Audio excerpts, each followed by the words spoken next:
আসসালামু আলাইকুম। এই যে দেখেন ২টা কবুতর নিয়ে আসলাম। আজকে আমার মামা আসছে, যার কারণে ২টা কবুতর জবাই করবে। আমার আম্মু মেহমান আসলে পুরা দমে বলে যে পাগল হয়ে যায়, সে কী রান্না করবে না কী রান্না করবে সে চিন্তা করতে থাকে। তো এই যে আমি হচ্ছে যে আম্মুকে এগুলো সিলে দিলাম। আর কবুতরগুলোতে এত মাংস হয়েছে আপনারাই দেখতে পারবেন, মনে হবে যে গরুর মাংস। তো এই যে সে এখন কি রান্না করবে সে এটা নিয়ে ব্যস্ত আছে।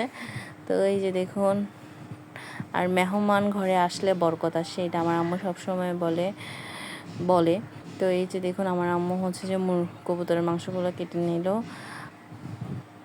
এই যে, আর মাংসগুলো খুব মজা হয়েছে, রান্না করেছে আমার আম্মু। সাথে হচ্ছে এই যে মাংসগুলো এই যে দেখুন, আমাদের কবুতরের মাংস রান্না শেষ। ভিডিও করতে পারিনি, আমার ছেলে ঘুমাচ্ছে না, বারবার কান্নাকাটি করতেছেন, তো সেজন্যই। তো এই যে রান্না হচ্ছে যে প্রায় শেষ। আর এদিকে হচ্ছে মাংস মশলা দিয়ে রাখতেছে। এগুলো আমার আম্মা ফ্রাই চিকেন খেতে খুবই পছন্দ করে, সবাই পছন্দ করে, যার কারণে সবসময় এরকম রাখে। আর এই যে মাছ ভাজি, সজনে শাক, মাছ ভাজিটা আজকে যা মজা হয়েছিল। আর এদিকে আম্মু পোলাও বসাই দিছিল। তো এই যে আমি আবার কিছু পোলাও নিয়ে আসলাম। তো আমার ভিডিও ভালো লেগে থাকলে একটা ফলো, লাইক, কমেন্ট করবেন, শেয়ার করবেন। আসসালামু আলাইকুম।